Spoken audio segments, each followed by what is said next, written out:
Hey FPV pilots, Smooth Virus, call sign Virus, with you here tonight. We're just gonna talk real quickly about the C1 Chaser, which I've been flying for a couple of months now. Got it flying in July, I think, and I've been flying it since then. So I actually have it here on the table with me. Yeah, C1 Chaser. So, this is the first flying wing that I flew successfully. A bit of a disaster with the Skywalker X8, and that's going back a few years. But this has gone quite well. I've really had almost no issues with this plane at all. I set it up as a medium range cruiser, and I tried to stick to a lightweight build. I used a thinner grade of laminate when I laminated it. You can see I lammed it all here, you can see.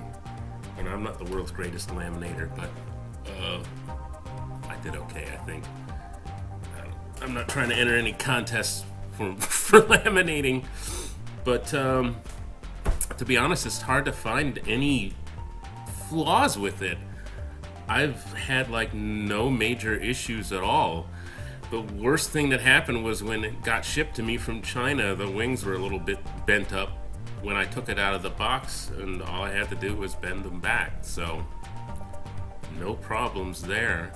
I did set mine up with a full-size vector, and to be honest, I think you'd be fine with a full-size vector. You'd be fine with the micro vector. I know people are running iNav on these, and there's a guy on RCGroups that set his up with a PitLab autopilot and OSD. So pretty much anything you want to run it with, it'll take it. There's not a whole lot of space inside, and you'll see that in a moment, but it's big enough to take a 5,000 milliamp hour 4S battery. I'm running a 3300 in mine, but you know, it's in between the Z84 and the FX61.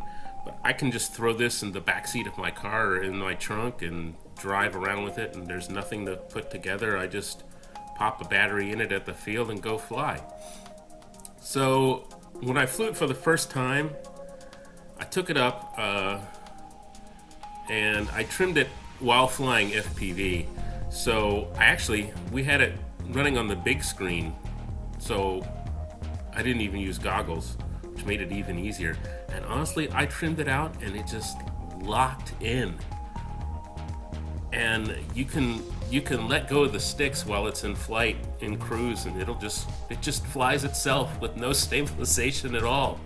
I was really impressed with that. It just locks in. So that was really impressive to me. It is fast. It will cruise 60 miles an hour, at least mine will. It does 70 miles an hour real easy, which is a problem at some of the local fields because they have a speed limit of 70 miles an hour, and I flew at one and I really had to back off the sticks to keep from exceeding that. Honestly, it wasn't easy. It'll do 70 miles an hour like it was nothing. Now, as far as I know, I haven't exceeded 100 miles an hour, but I did hit 95 miles an hour in a dive, and that's ground speed because I don't have an airspeed sensor on this model. You know, I really like this plane, and I can't wait to do more with it. I like flying inverted with it. It's fun. I'll fly for quite a long way. Inverted, just upside down. Inverted is fun. It does inverted like it was nothing. So, and right now it's dirt cheap. It's $39 for the kit from the Banggood USA warehouse. So yeah, Virus's Pyrep, thumbs up, big thumbs up for the C1 Chaser. especially if this is your first wing, like it was for me. $39 is a steal, man.